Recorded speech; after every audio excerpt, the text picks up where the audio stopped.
okay? Up until this juncture, apart from the Neolithic period, and maybe a brief mention or a tip of the hat when we were looking at the early first millennium BC.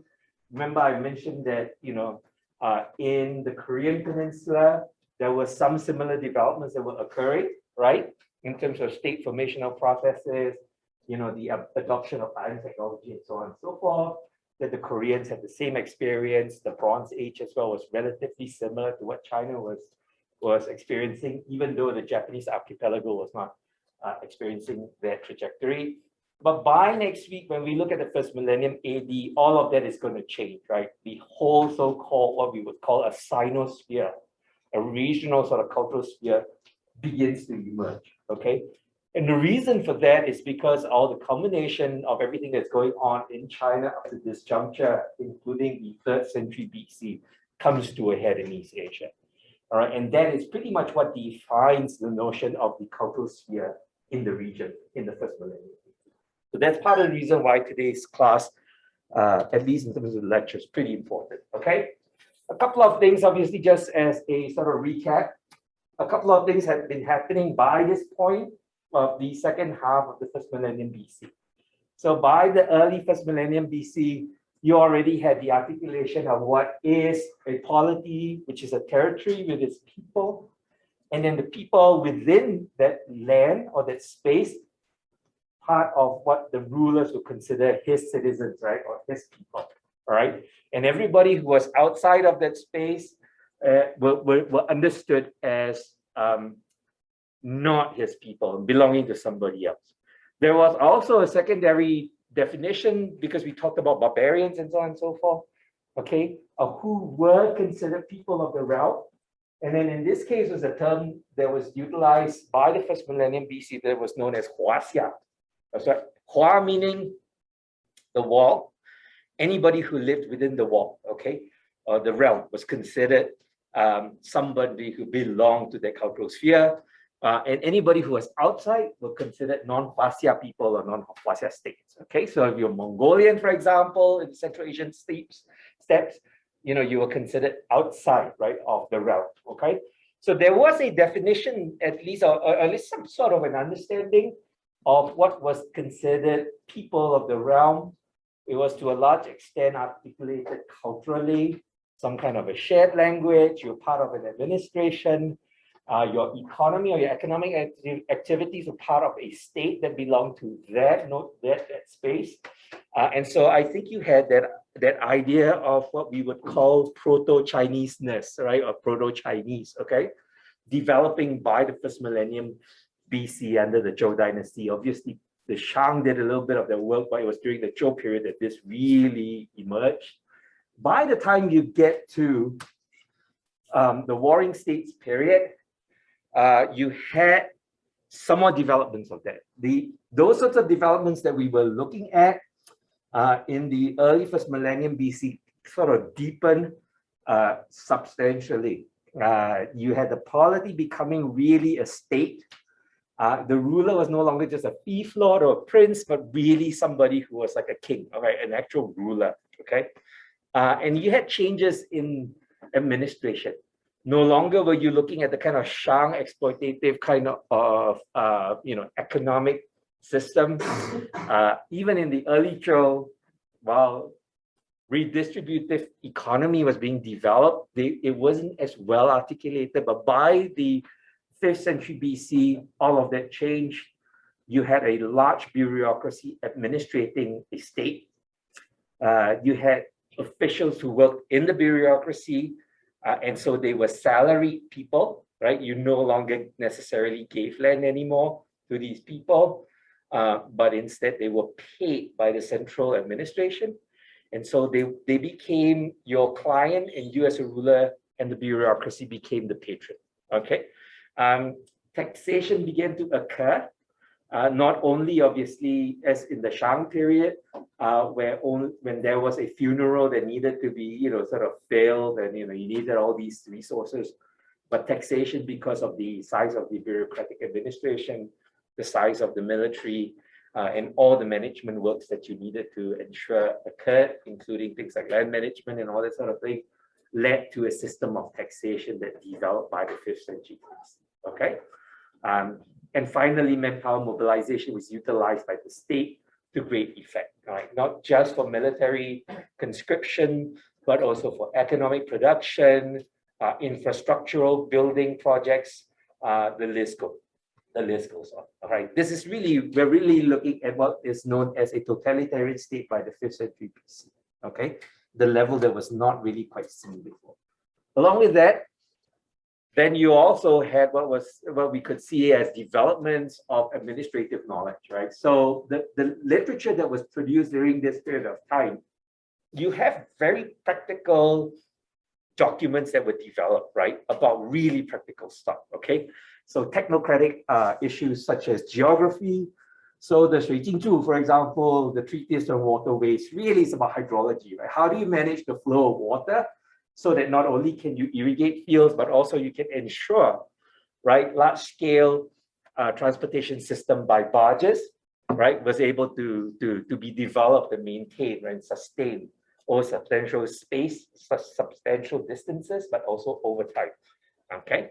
And so things like how do you construct canals and so on and so forth occurred in that particular text. And it's not the only one. I'm just giving you examples, okay, of texts that are produced by the 5th century BC, specific to administrative knowledge and expertise that were needed by this time, right?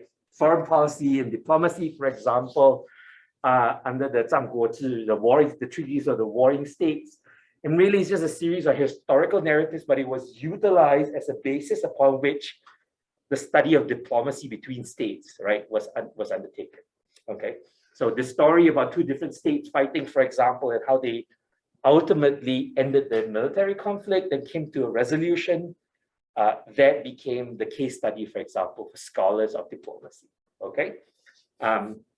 Other things like statecraft, Hanfeizi, law codes such as the Bamboo Annals, which talks about how do you adjudicate any kind of social conflict, theft, for example, murder. If somebody committed adultery, how would you manage the situation, you know, and so on and so forth, okay? And so therefore the judicial process was pretty much in place by the 5th century BC, okay? Other very famous ones like the Sun Tzu Bingfa, the Sun Tzu's art of war, right? Everybody knows that, yeah? Okay, came from this period of time, okay? For military strategy. And finally, the philosophies which we did look at, right? So a lot of it is what we would consider technocratic knowledge, okay, for the purpose of what? Administration, okay? Became one of the most important bodies of scholarship and writings during the 5th century BC onwards, okay? And it doesn't really quite stop, right? It keeps going on for the next 2,000 years up until today, okay? You will see all these sorts of texts being produced in different points in time in history from the 5th century BC. Why? Because the state administration and bureaucracy is a major part of what? Chinese society, okay? And interestingly, of East Asia by the 1st millennium AD as well, all right? Including places like Japan and the Korean Peninsula, which we'll look at next week, all right? Well, one of the interesting things, of course, is that before 221 BC, where there was one large dynastic rule over the whole of the Chinese landmass, right? We're looking at several different fairly large size states, okay? About 12 or 14 of them in the 5th centuries BC, all the way through to just before 221 BC, around about 3 or 4 of them, okay? So these are huge states. They're very substantial. They may be fairly self-sufficient to a certain extent. So with huge number of centuries of development in administration, okay? And so you have major regional variations by the time you got to the 5th century, okay? In their economy, in terms of the nature of the currency, how administration was structured and operating, the philosophy, even mensuration of measurement systems as well, okay, differed significantly. So here are a couple of examples of that. In terms of writing, one of the really interesting things that occur, of course, is that, you know, it comes from what? The spoken language, right? So over time, the spoken language becomes codified in written form. But it's really interesting, at least in terms of the Chinese context, you have quite a number of different written languages, but all of them kind of more or less coalescing around the Shang Oracle bone languages, right, of the second millennium BC. Okay. Now, these are two very different written languages. One in the bamboo slips, which is from South Central China, okay, around the Yangtze River area. This one comes from North China. This one is one of the philosophical treatises that we had looked at, but you know, was excavated in 1971. Okay. This one is something like a papyrus, but it's written on plant leaves. Okay. This is before paper was invented. Does anybody know what are those things at the top? What is it trying to say? What is it talking about? Anybody? Oh, yes. What do you think it is? Yeah, crops. Yeah, why? Because it kind of looks like a what? Like a reddish or something like that. Crops. Anybody else? Anything different apart from crops? Well, I was just say crops too, but I think you might be like counting. What? Like, is he like counting those? Counting? Yeah, it could be a numerical thing. Anybody else? One last one, yeah? It could be like a receipt. Maybe it's either selling or transcript of like this is how many they have for like a journal there said it could be counting, you know, Okay. or a record if this is how many fields of acres we have of this crop versus this one. Like way back when we talk about the different types. Yeah, yeah. All of these are very good answers, all wrong. Okay. Yeah. But what this text was trying to do, this is actually an astronomy text. Yeah, but like what? Yeah, okay, it's an astronomy. So whoever did this had really bad like drawing skills, all right, really good writing skills, but really bad drawing skills. Okay, this is actually an astronomy text, talking about the differences in comets that have been observed in the celestial sky over a 10-year period, and so this is like the central core. Most of them kind of look like just a circle, right? But apparently there were some that were kind of different. They had like an outer ring of glow, right? As the comet's going over, and those tails are, you know, whatever observable kind of like tail that a comet might have. Yeah. You think he was like hungry when he saw the comments? I don't know. Yeah, yeah. My first impression when I looked at this text was like, yeah, they're talking about radishes and beets. No, this is actually it came out of a astronomy treatise from the Warwick States period. So hopefully, yeah, okay. So, so I hate to disappoint everybody. It's not about agriculture, okay? But the interesting thing was the writings, right? So not just the drawings, but the writings. And these writings are very, very similar to what we would consider classical Chinese. Okay, so the Chinese script that was developed by about the first millennium AD. Some of them are extremely recognizable, like this, for example.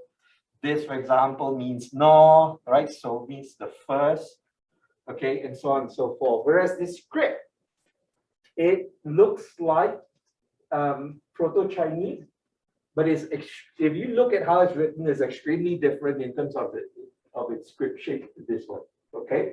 What is really interesting, of course, is that you can still see certain recognizable characters. So there's some characters that are shared, like this one, for example, is shared with like this particular text. Another one would be this one.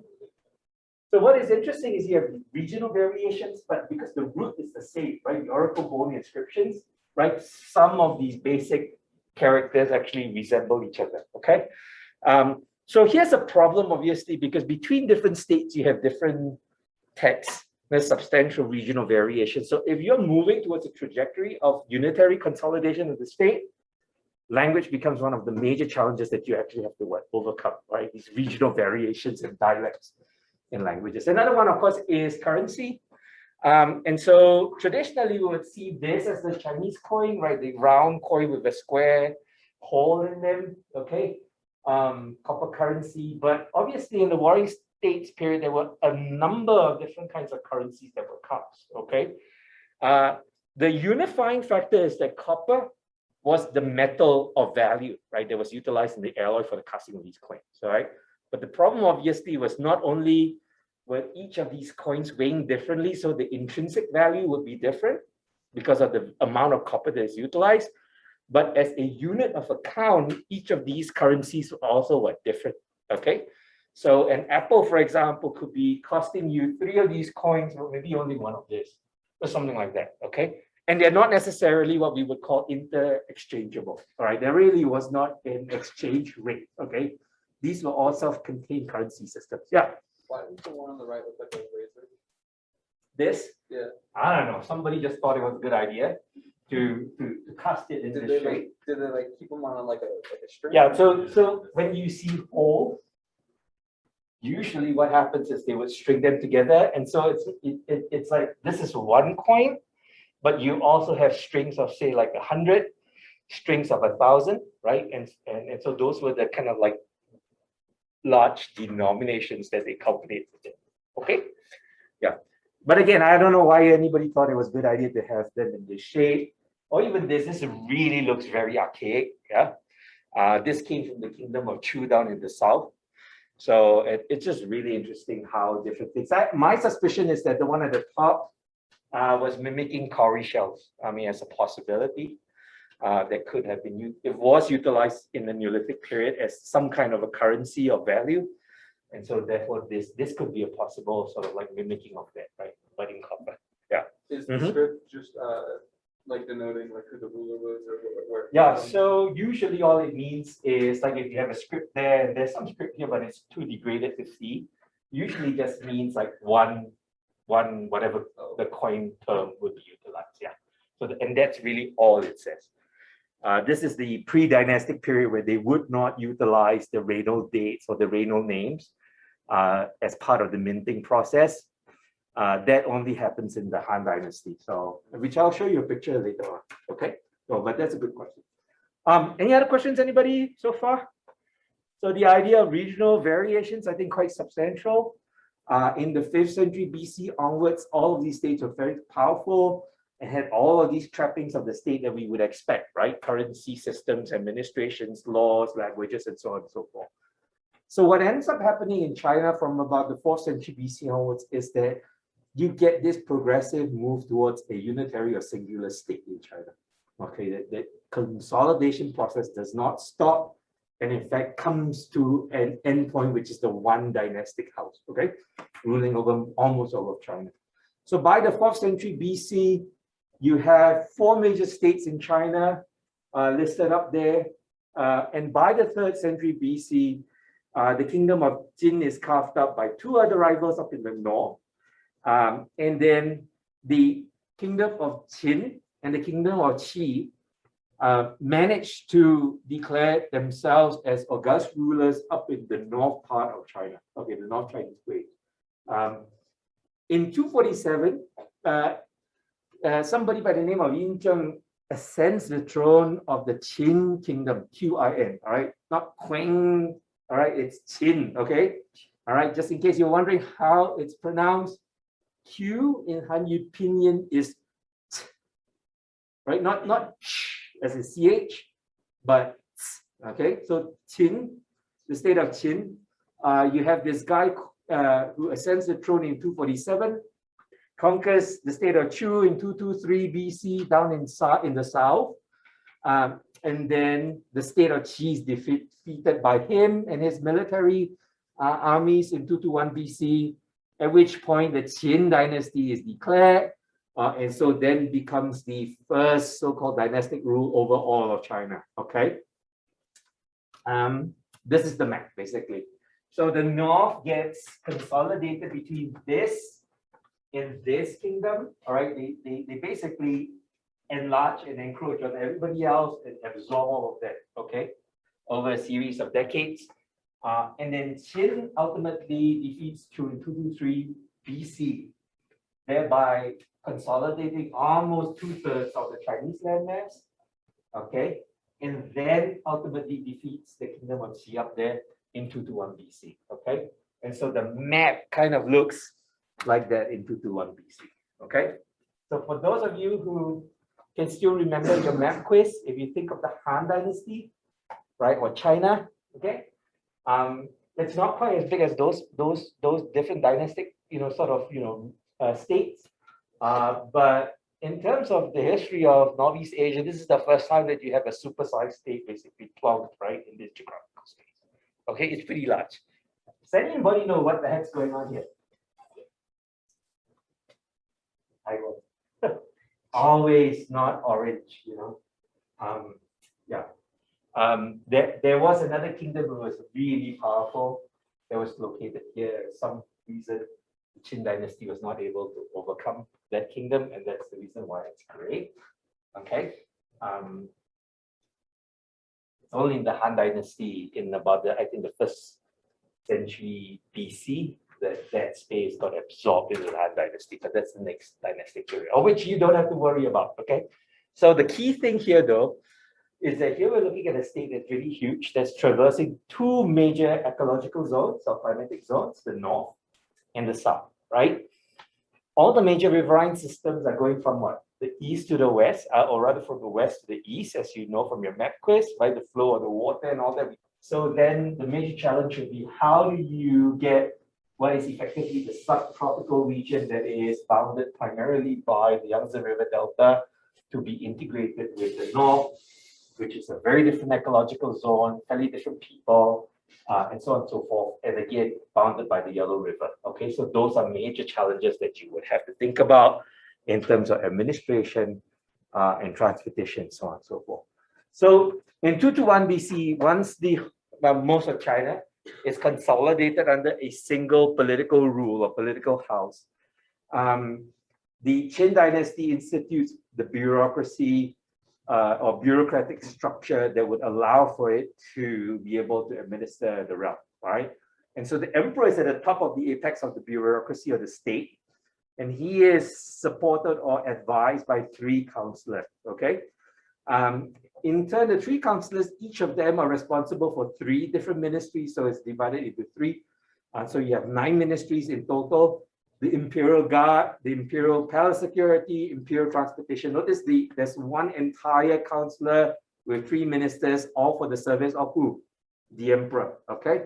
Because he is, according to the legalist documents, right? The legalist philosophy, he is the be-all and end-all, right? He's the manifestation of the state, okay? And then apart from that, you have the administration of government ministries, foreign affairs, you have the Department of Rites and Ancestral Veneration. So these are all your rituals, right, that were inherited from the Shang period. But in this case, not really involving human sacrifices, just rituals to sort of, demonstrate a connection between those that have gone before you and you who are here right now. Okay, so the whole notion of legacy and spirituality is very important, and that became a department on its own too. Okay. And then you have the Emperor's Office, Maritime Civil Engineering, which involved canal buildings and so on and so forth, because you needed to connect 2 spaces that were quite disparate, right? With 2 different riverine systems together. Okay, so the canals have to be constructed in a north-south direction to join both these regions together so that you can administer it in a coherent way. Okay, so that's what the Maritime Civil Engineering Ministry was for. And finally, you had the Ministry of Economy and Taxation for the purpose of taxation, agricultural output, what were the key monopoly items that you wanted to control, and how did you ensure that a redistribution of these products and the economy was able to function well, okay? What is interesting about this system, obviously, is that for the next 2,000 years up until today, this becomes the primary structure of the Chinese bureaucratic state. It doesn't really quite deviate very far from this, where you really have 3 ministers and about 9 or 10 ministries. And if there were additional ones that were needed, they would sort of park them under any of these 9, right? Okay. And that became the framework for the next 2,000 years, okay? And again, places like the kingdoms in Korea and the Japanese archipelago ultimately began to adopt this structure as a expression of civilizational discourse in the first millennium age. Okay, so that's part of the reason why this is so important. And then this is the equivalent of the IRS and the FBI reported directly to the emperor and not even to the 3 counselors up there. And what they did was audits of all these ministries on a rotating basis, so that if there was anything funny, the emperor would know. Okay, so that's how the ministry was organized. In terms of military mobilization, the central administration was critical. So if you were a military commander in the Qin dynasty, you were issued along with your paraphernalia and your rank uniform and your headdress and all that sort of thing. You will be given one of these things. These things would be split in two. So you were given one side, right? Anytime you were required to mobilize for a military campaign, the central administration, which is the emperor and the three counselors, would send a directive to you along with the other side of the work of this thing. All right. And so the two sides are supposed to match up, which then therefore demonstrates that the instruction had come right from central administration. So in other words, what they were trying to do was to reduce the possibility of warlords and warlordism occurring. Okay. Was not highly successful, but at least you understood the intention of that happening. So in other words, central administration was always trying to control the military that they had, right? Technically, that they were supporting by the state. Okay. The territories in the Qin state were divided into commanderies, districts, villages, pavilions, and miles. All of these were civil administrations except for the highest level of territorial administration, which is the equivalent of like a province, right? They call it a commandery back then. But there was a military overtone, right? So the commanderies had two people responsible for it. One was the military inspectorate, right? So somebody who represented the military, and then you had the governor who represented the civilian administration, okay? And so this is to some extent, a relatively highly militarized state, okay? And at any of these levels, men could be called up for military service, okay? And so I think the territorial administration was really, really quite tight, but the whole point is that it's extremely hierarchical, okay? And again, this territorial administration structure does not change for the next 2,000 years, even up to today. Under Chinese Communist Party, this is still the administrative structure they have territorially, okay?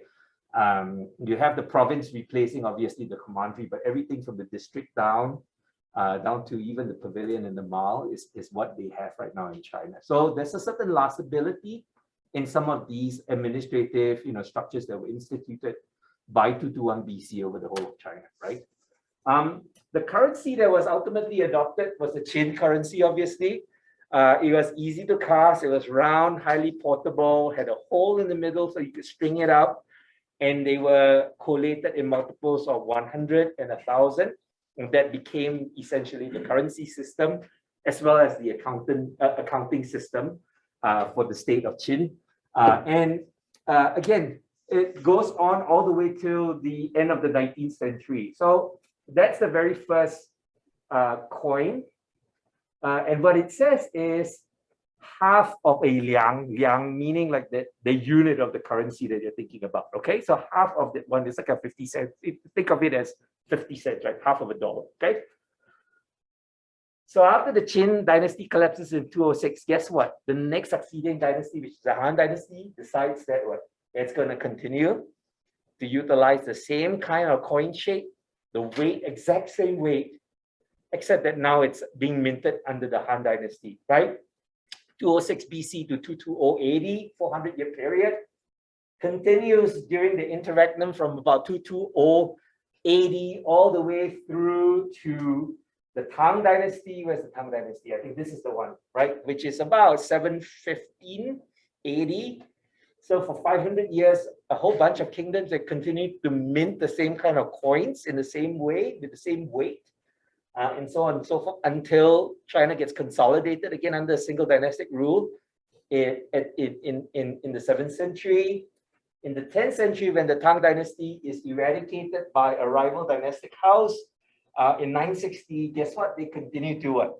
Do the same thing.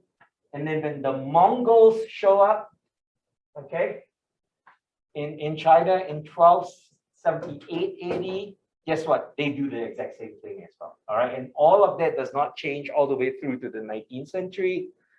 And it's only with the collapse of the Qing government in 1910, right, that there's a modernization process and they get rid of this old 2,000-year-old coin, okay? and institute a new type of currency and coinage, right? Because it's no longer dynastic house, it's now the Republic of China in 1911. Okay, yeah. I mean, it is kind of impressive how they use that same style of like coins for Yeah. like that long. Of time. You look at other currencies. Yeah, it's about this size. It's about the size of a quarter. Yeah. I don't know. I just thought that was impressive though. Yeah. Yeah. And usually you can recognize when it was minted by the inscription. So just now somebody was asking about inscriptions. Yeah. Yeah. So by the time you get to this part, which is the Han Dynasty, they start putting the dynastic reign dates and so on and so forth. So then you can actually date it relatively well to about plus minus 10, 20 years, depending on how long the regnal date lasts, right, for that particular emperor. So every time it's a new emperor, they change all the mint molds, and they have a new coin inscription, sort of carved, and the coins are minted. But otherwise, the size is exactly the same. I mean, you literally can get a Han Dynasty coin, and one that was cast in the 13th century, even under the Mongols. It looks exactly the same. You put it on an electronic scale. We've done that before. You put it on an electronic scale, it's exactly the same weight. Okay, it's pretty phenomenal. But it speaks to a lot of things. One, the longevity of the system. Number two, it speaks to, I think, the level of state control that we're looking at by the time we get to this point in time, right? That despite succeeding dynastic houses, they can still do the exact same thing, right? So that, to me, I think is a phenomenal state development. Yeah. Was like old currency good under new dynasties or no? Yeah. Yeah. So you find coin hoards, for example, in the 12th century. So there's a ship that sank off the coast of the Korean Peninsula, dated to roughly about 1323. And they know the date because of the coins. But the coins that were in that vessel, about 6,000 of them, date from the Han Dynasty, which is the dynasty just after the Qin Dynasty, yeah, all the way to the 13th century. Which means that if you were, which is the complete opposite. So like today, if I buy gold, if I buy a gold bar, the value of the bar could what? Go up or go down, right? If you were in China back then, chances are you wouldn't be saving your coins. Why? Yeah, there's no, well, usually there will be inflation, which means that what you could buy 1,000 years ago is not going to be what you're going to be able to buy today, right? And so the coins themselves have no retaining value. And so because of that, most of the time you would buy things like what?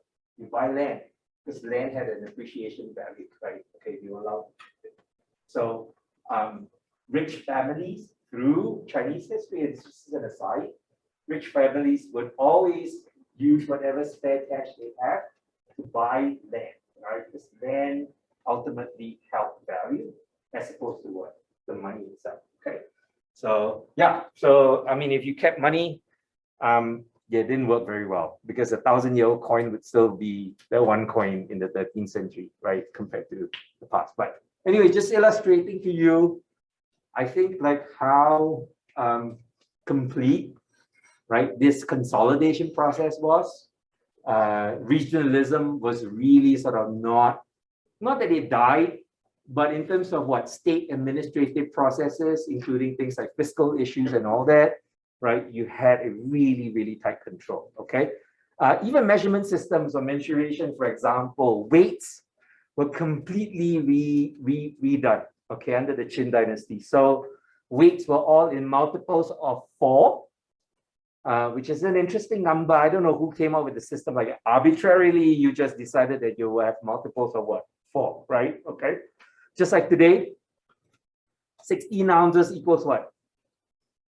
1 pound, right? I mean, like who thought of 16 as the number that was the divisibility, right? Okay. To me, it's really weird because I grew up in the context of the metric system in Singapore, right? Which is 1:10, right? 1, 10, 100, right? That's the metric system, okay? So somebody thought it was a good idea, 4, right? So that became basically the weight divisibility, okay? What is interesting is that then you have all these other much smaller denominations of weight, right? So this is what we call the super large denominations of weight, the equivalent of the ton, right? The ton, okay? Huge weight, right?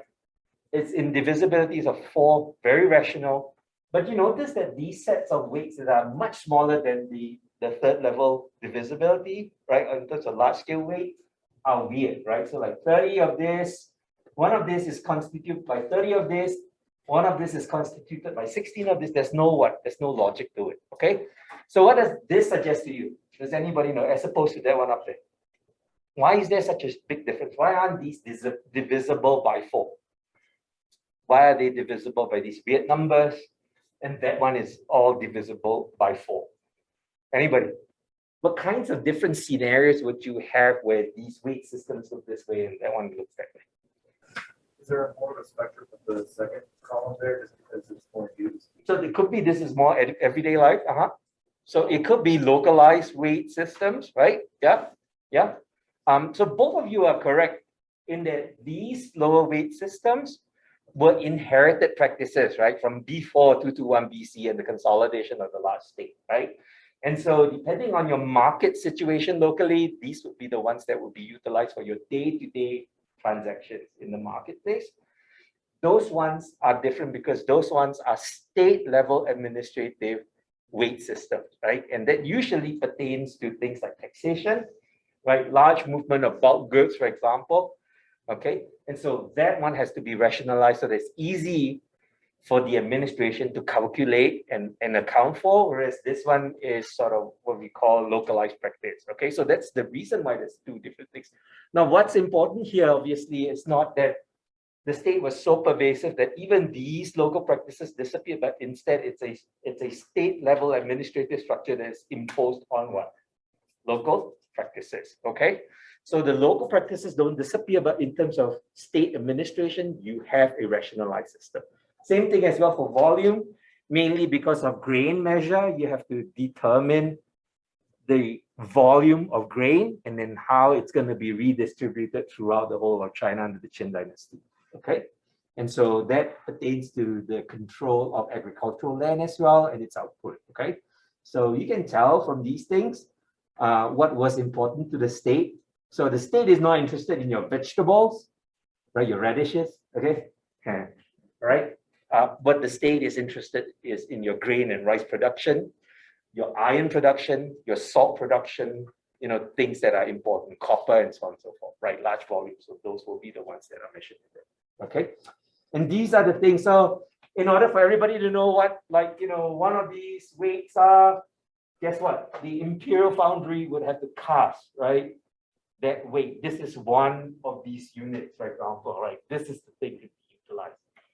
And the script is what provides it its sanction. So if you go to a petrol kiosk today, and you're about to pump petrol, right?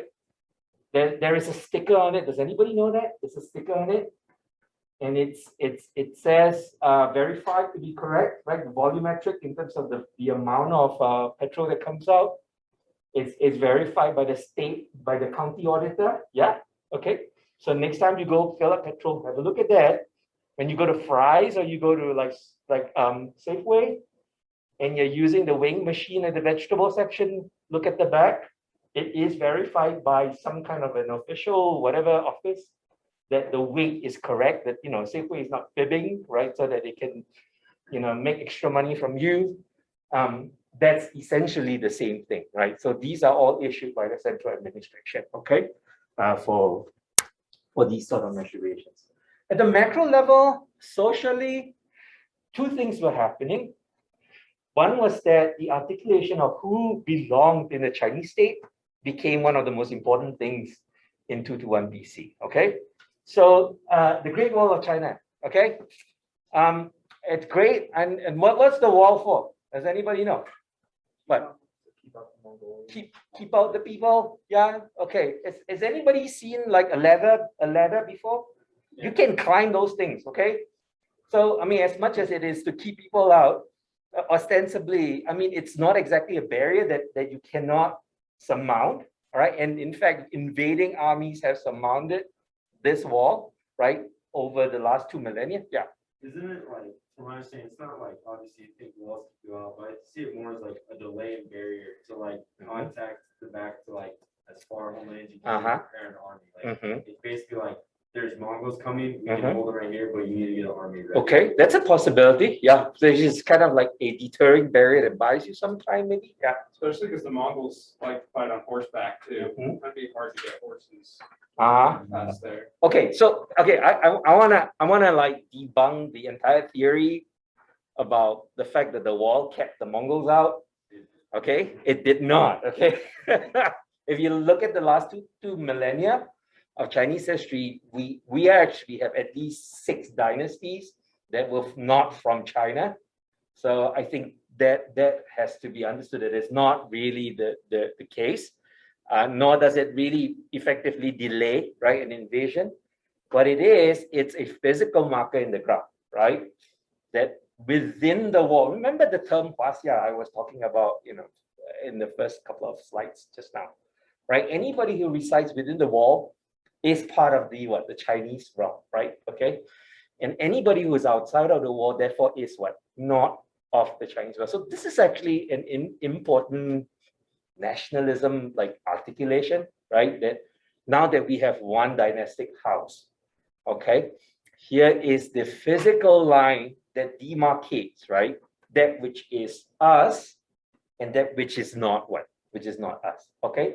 The other thing to bear in mind is strategically, if this is your capital here, this is the wall, that's kind of pretty close. This is only about 200 miles. So it's pretty dangerous. If I wanted the wall as a physical barrier, I'm going to build it like Swedish power.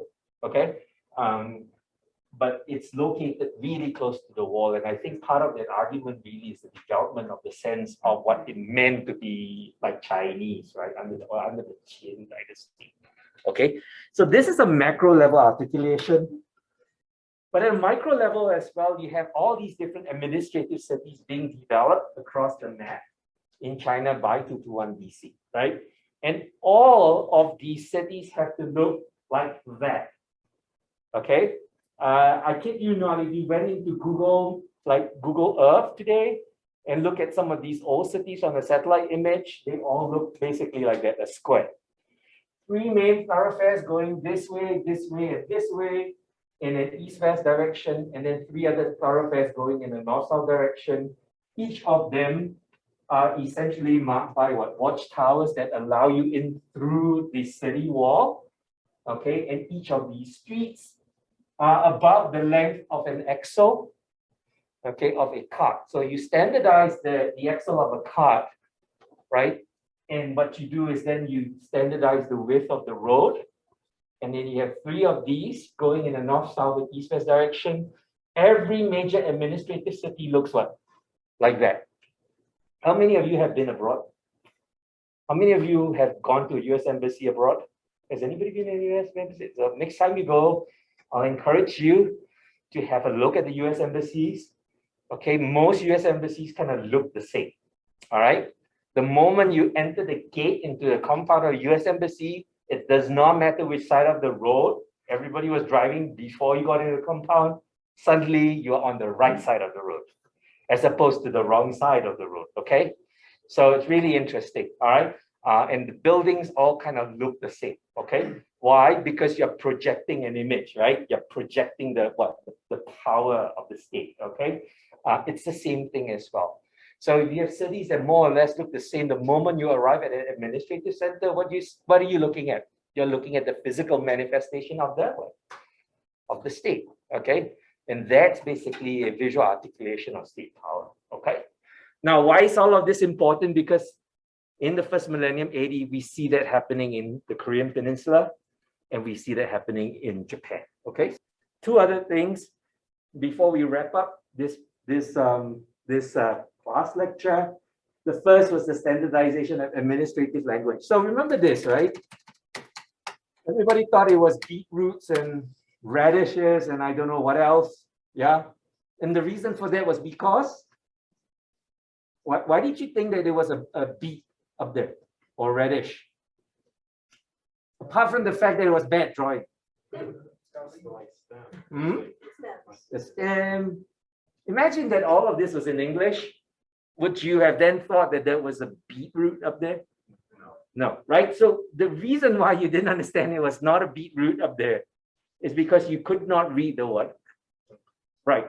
So can you imagine, like, the Chinese landmass with all these regional languages that were going on, right? How would you then administer this territory and the people in it unless you began to rationalize the language? And that's the reason why this is important, okay? It was an administrative language. So today we learn Mandarin. We learn Mandarin, yeah? 10,000 characters in total, I think, and growing, okay? I hated it because every single one you had to memorize, right? There was no rational way of thinking about it. You just memorize pictogram. So obviously in the Qin dynasty, they couldn't come up with 10,000 words because it's ridiculous. So what did they do? They identified 120 characters, right? Each one meaning something from their own language, right? The Qin state language, okay? And that became the official language base upon which all official written documentation would be written throughout the realm. So you can come from somewhere else and you could speak a local dialect. You could come from another region and you would speak another dialect. Didn't matter because if I'm communicating with you, I'm not calling on the phone, right? I'm writing, okay? I'm in administration. We're usually using documents to communicate. So with this language, you can read what I'm saying. I can read what you're saying. So as well in all the different regions. So then therefore you have a standardized administrative language upon which to operate, okay? So today we call the language Chinese, but up until the 19th century, the Europeans used to call Chinese, not Chinese language, but what? Sino? No? Mandarin. That's the alternative name for Chinese language is Mandarin, right? And Mandarin is essentially the term for an official. Okay, and that was what the Europeans were trying to articulate. They were basically trying to say that this was the language of officialdom in China when they first showed up in China in the 17th and 18th century. Okay, and they called that language Mandarin. Basically, it comes from here. Okay, and this language is subsequently adopted as the written script, for the next sort of, I don't know, 2,000 years or whatever it is, interspersed occasionally by, like the Mongol script and all that sort of thing in various periods of time. The final one is an interesting one. Scholars are still trying to debate that. Remember when we were discussing the different philosophies and the text? I said there was a school of 100 thought, spring autumn period, but we really only have how many left now? 3, right? The reason for that has been given in traditional Chinese historiography is this event. 213 BC, the emperor of the Qin dynasty decides that, we're going to purge all thought and only keep what we need, right? Which in 213 BC was what? The school of legalism, not even Confucianism, okay? And so this scroll painting from the 18th century, and we don't really have any other evidence other than the fact that in the Han dynasty, because Confucianism was patronized by the Han dynasty, okay, from 206 BC onwards, that these Confucian scholars were writing the history of the Han dynasty to justify why the mandate of heaven shifted from the Qin dynasty to the Han dynasty. One of the major reasons they provided was this event, right? That the emperor of the Qin dynasty was so evil that he wanted to kill all the professors, right? Who were scholars of Confucianism and only allowed for the books, right, of legalism to survive. Okay, so in this case, this guy is remonstrating, right, like, please don't burn my book, okay? And then guess what? There's a big pit here burning all the books, and all the Confucian scholars, like, ha ha ha, thrown into the pit and buried alive, and all sorts of things like that.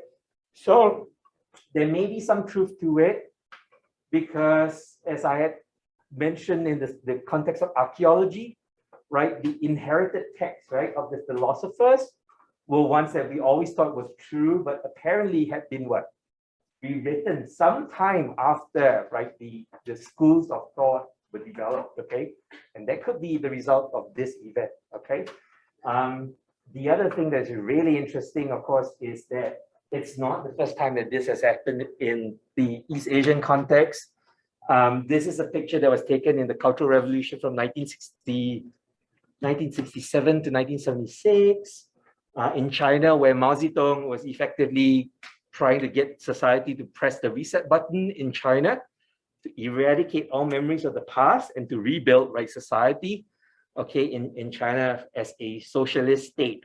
And so what these people are doing, they were taking out all their old religious idols, right, that they have worshipped for like centuries and millennia, okay, and throwing it into a pile and burning it up, okay. Books were also similarly treated. Anything that looked like a traditional text was taken out of the library and burned, okay. If you were a professor of history or philosophy or classics, you were beaten up by your students, okay. I'm just so glad we don't have that now, okay. I can almost see this mob coming at me, right? But literally that was what was going on, okay. The Great Purge, right? Okay, the Great Purge, okay. And if it was done successfully, it would be very successful, all right. For the Qin dynasty, the only unfortunate thing was that it only lasted from what, 221 BC to 206 BC, all right, the reign of one emperor. And so that wasn't long enough because a lot of people survived and then they began to recover a lot of the knowledge, right? But can you imagine if you had 3 emperors over 100-year period surviving from that dynasty? I think we would be looking at Chinese history from a very different perspective now, all right, because the received knowledge would have been just so successfully eradicated that we won't have that, okay? But the point is this, the establishment of the state culture, right? Centralized governance, territorial administration, language, dominant thought, economic control, redistribution, and the differentiation between us and the other in terms of membership of society. And so the state or the polity becomes the key source of collective identity. Okay, by the end of the first millennium BC, AD, this is China. Okay, and in the first millennium AD, this is regarded as what, social high point or cultural high point by the Korean societies and the Japanese archipelago societies, and they try to institute all of these in their respective places. Okay, and that's how we then get the development of a Sinosphere in East Asia in the first millennium AD.